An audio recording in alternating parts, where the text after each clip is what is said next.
हेल' लोगोफोर बे समाव मोनसे गोदान भिडिअ लाबोदों आरो बियो स्पेसियेलि जायफ्रा टेट पास जाना दं बिथांमोननि थाखाय बियो दा आसाम सरकारा प्राइमारि टिचार्सनि थाखाय एलपि आरो इउपिएसनि थाखाय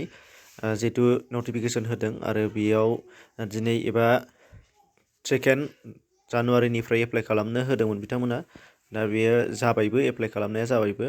फेब्रुवारिहालागै बेयो जाहैगोन दा बिनिफ्राय नोंथांमोना नुनो मोननाय जादों दा बेयाव जोंनि फार्स्ट नटिफिकेसनाव निउस केन्डिडेटफोरनि थाखाय जेबो नटिफिकेसन एबा जेबो मोनसे नटिस होफायाखैमोन नाथाय नैबे बाराव दिनैनि दिनावहाय बिथांमोना गावसिनि एलिमेन्टारि इडुकेसन डिपार्टमेन्टनि वेबसाइटआव होनानै होबाय जे मोनसे नटिस बे जाहैबाय डाइरेक्टर अफ एलिमेन्टारि इडुकेसन आसामनिफ्राय फैदों दा बाहाय नुनो मोननाय बादिबा नोंथांमोना नुनो मोननाय जादों जे जोंनाव जायफ्रा निउसनि केन्डिडेट दङमोन आरो बिथांमोना 18 मान्थनि डिप्ल'मा लानाय जादोंमोन DLEDआव दा बिथांमोननि सार्टिफिकेटखौ न' लंगार भेलिड होननानै बुंबाय थारमाने बियो सोलिनाय नंला जायफ्रा 18 मान्थ लानाय जादोंमोन बे दा बे मोनसे जोबोद गिदिरथार प्रब्लेम जानानै फैबाय निउस केन्डिडेट बिथांमोननि थाखाय आरो बेखौ दिनैसो होना होदों बिथांमोनहा बेजों लोगोसे जिहेतु दिनैफ्रायसो एप्लाइ जागोन नालाय बिथांमोना दिनैफ्राय होदों जानांगौ दा बिनिफ्राय जोंहा फार्स्टिं जायफोरहा रेगुलार लानानै पास जादोंमोन बा ODL लानानै पास जादोंमोन बिथांमोना प्रब्लेमखौ सल्भ मोनदों जानांगौ मानो होनबा बिथांमोननि थाखाय केन्डिडेटआ एसे खम जानानै फैबाय दा उनाव बेयाव काट अफआ एसे खम जागोन बेनिफ्राय नेक्स्टआव नुनो मोननाय जागोन जायफ्रा निउसनि थाखाय 18 मान्थ लानानै फैदोंमोन निउसनिफ्राय बिथांमोननि थाखाय जोबोद दुखुनांथाव जाबाय जिहेतु सुप्रिम कर्टआनो बेखौ बिदिनो होबाय नालाय आसामावबो बियो मोनसे प्रब्लेम जानानै फैबाय आरो दा बेनिफ्रायनो जोंनो जायफ्रा एप्लाइ खालामनो नागिरदोंमोन एबा जायफ्रा एप्लाइ खालामनो एलिजिबोल जानानै दंसै बिथांमोननि थाखाय जोंहा डिस्ट्रिक्ट वाइज आरो मिडियाम वाइज मा दंमोन भेकेन्सि पस्ट जिहेतु नांगौमोन बेखौबो बिथांमोना पस्ट खालामनानै होबाय गावसिनि वेबसाइटआव नोंथांमोना नायना लानो हानाय जासिगोन डाउनलड खालामना लानो हानाय जासिगोन DEनिफ्राय दा बेबायदि नोंथांमोना नुनो मोननाय जागोन जोंनियाव एसामिस मिडियामाव LPआव गासै गोबां बुरजा बेखौ गुबुनखौ आङो फरायथ'ला एसामिसनियाव गोबां बुरजा दंथारो दा जेरै जाय 3,152 LPनि थाखाय दङ बिथांमोननियाव अल आसामाव बुरजा पस्ट दंथारो बेनिफ्राय बेंगलि मिडियामनि थाखाय गासै 548 दङ LPआव बेनिफ्राय बड' मिडियामनि थाखाय जोंना अनलि मा जालायबाय 46ल' दङ दा बेयाव डिस्ट्रिक्ट हिसाबै धेमाजियाव 6टा दङ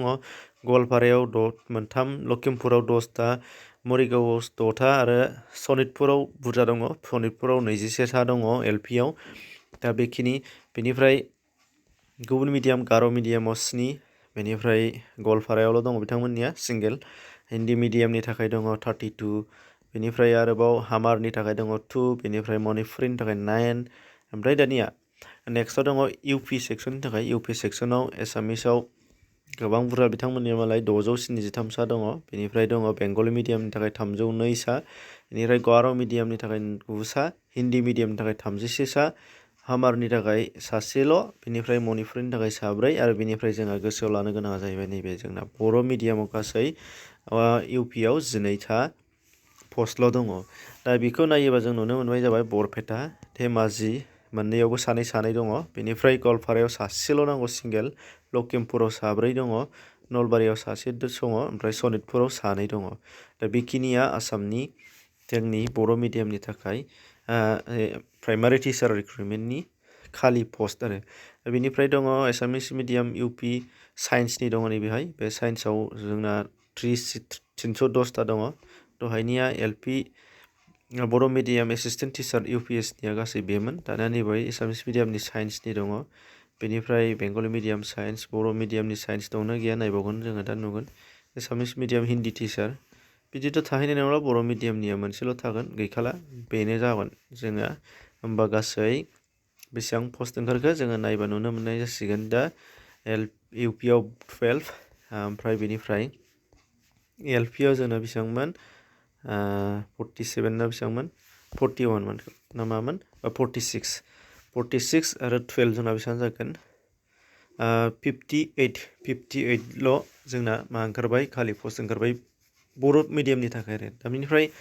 जों आसा खालामदोंमोन बेनिफ्राय गोबां पस्ट ओंखारबावगोन 100+ ओंखारगोन बा 100नि बारा ओंखाराबाबो 90-80 हालागै थाहैगोन मानो होनबा जोंना जोंनिफ्राय दुलाराय बर' फरायसा आफाद बिथांमोननिफ्रायबो दाबि खालामबाय थादों जिहेथु आरो बाहेरायाव आसामनि बिटिसिनि बाहेरायाव गोदानै मोनसे टेट खुंबावनानै गोदानै रिक्रुइटमेन्ट बर' मिडियाम खालामनांगौ होननानै बुंनायाव जोङो आसा सानदोंमोन बेयाव गोबां बुरजा ओंखारगोन नाथाय नैबे बाराव जोङो नुनो मोनबाय आसाम सरकारा बेल' होबाय जानांगौ जेसेबां दाबि खालामदों बेसिम बिथांमोनहा सरकारा होआखिसैलाय दा जेखि जाया मानो बेनिफ्राय जायफ्रा मार्कस बुरजा दानि गोदान सिस्टेम पार्सेन्टेज सिस्टेमजों बिथांमोना मोनगोनखौ मिजिंथिबाय आरो बेनिफ्राय जायफ्रा मोना बिटिआरनि टेट दङ बिथांमोना बिटिआराव मोननो हागोन दा बेखौ आसा खालामनाय जाबाय दा बेखौनो नोंथांमोनजों लोगोसे शेयार खालामदोंमोन आसा खालामो साफ्रोमबो मोननो हानाय जागोन गोजोन्थों।